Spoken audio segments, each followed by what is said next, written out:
I have a running theory where I believe that cartoons may be the oldest form of art in the known universe. Because in the oldest cave paintings, I would say that they did not deliver a level of realism as compared to most modern art. And some may say that it might be due to the limitations of the time. But in my opinion, I think they were doing a very common technique when it comes to cartoons, which is characterization. Characterization is a very fundamental part of cartoons because cartoons is not quite about capturing the likeness of something exactly, but rather taking that likeness and expanding it beyond its realistic proportions so that it is something that people can resonate with, that anybody can understand, even folks that are a little bit socially inept, like me, for instance. Take, for instance, Mickey Mouse. Walt Disney could have very easily just put, a mouse, just a mouse. And either some people wouldn't understand what that meant, or some people would just not like it to begin with because it's a mouse. So what they did instead is that they took the mouse, the idea, and then they exaggerated it, gave it huge ears, a beautiful little button nose, and a very happy personality. And thus we get one of the most easily recognizable characters of all time, which is Mickey Mouse. And as a result of that, it's also the face of a multi-million-dollar brand. He does not care about its films overall, let alone cartoons. But regardless of that, it's a very good example. And taking all of your favorite cartoon shows, you can notice how every individual character is expanded upon a singular idea. Like Homer Simpson. He's a fat drunk guy, but he's expanded to the point where people love him because of how stupid he is. He's so stupid, he's lovable. And it's also the same with some of your favorite villains. They're so evil, they're lovable. And that's the idea. With cartoons, you don't get to choose the middle point. You need to go either one end or the other. Otherwise, you will hit something that's called the uncanny valley. And also, sorry for the sound above me. There's some airplanes flying overhead.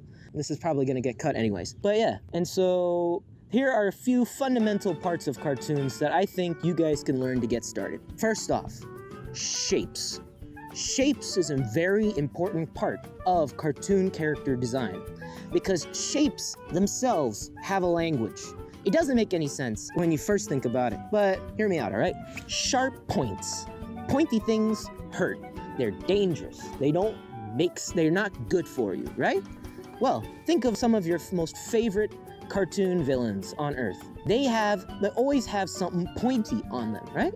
They're always very pointy, very sharp-edged, and so thus you notice. It's like you take one look at them and you know, yeah, that's a villain right there. Yeah, then that works. If you can recognize what your character is in one look, then you've kind of succeeded, Some of the most iconic character designs uses shape languages.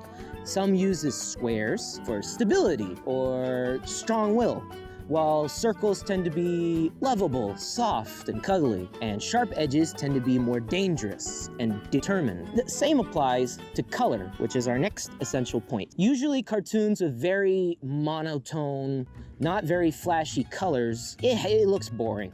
And if you look around in real life, if your life is really just consisting of grays and blues, I feel really bad for you. And then I'd suggest go outside or leave the city, please. Because in real life, real life, there is color everywhere. And people love looking at color. And so you take this concept and you got to expand it. Because colors also have a language.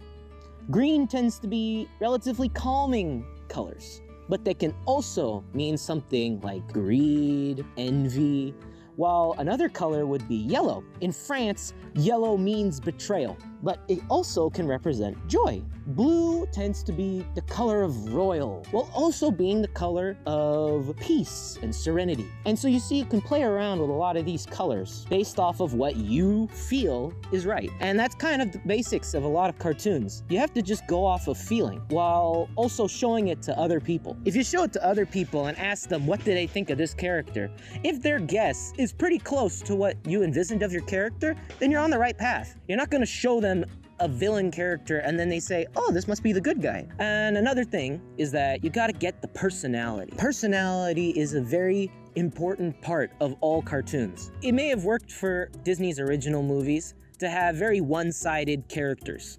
You know, like the Disney princesses always needing saving, and the prince is literally only being there to save the princess. It may have worked before, but now as people are more interested in the emotional drama, you need to add some interest to those characters. And so if you don't have any inspiration from your life, take it from your own life. Look at yourself and think, I wonder what's a part of myself that I could exaggerate and put into a character. Like, for instance, being a perfectionist. Make a character that is so overly perfectionistic that it gets in the way of him doing everything. And as a result, he doesn't like being a perfectionist, but he is anyway. Like, that is concept. That is a personality. That is more than one dimension. And it's the same with people who are happy all the time while going through difficult times. It adds character. It adds development. And so for me, I think that's an essential part of making cartoons in general. That's all I can say for the moment. Take care, and see you guys next week with a few more tips and tricks. And then afterwards, we will have a new host. Until then, take care.